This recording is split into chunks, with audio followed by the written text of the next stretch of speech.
حين يجب ألا نتغافل عن حتمية، وهي حتمية تصفية الاستعمار بحد ذاته تصفية نهائية.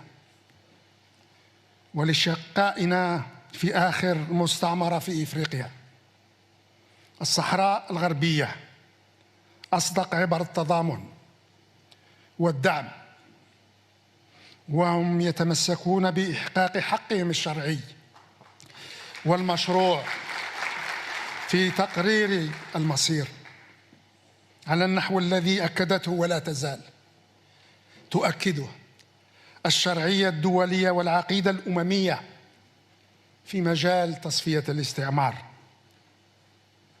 وكذلك الأمر بالنسبة لأشقائنا في فلسطين، في غزة وفي الضفة الغربية.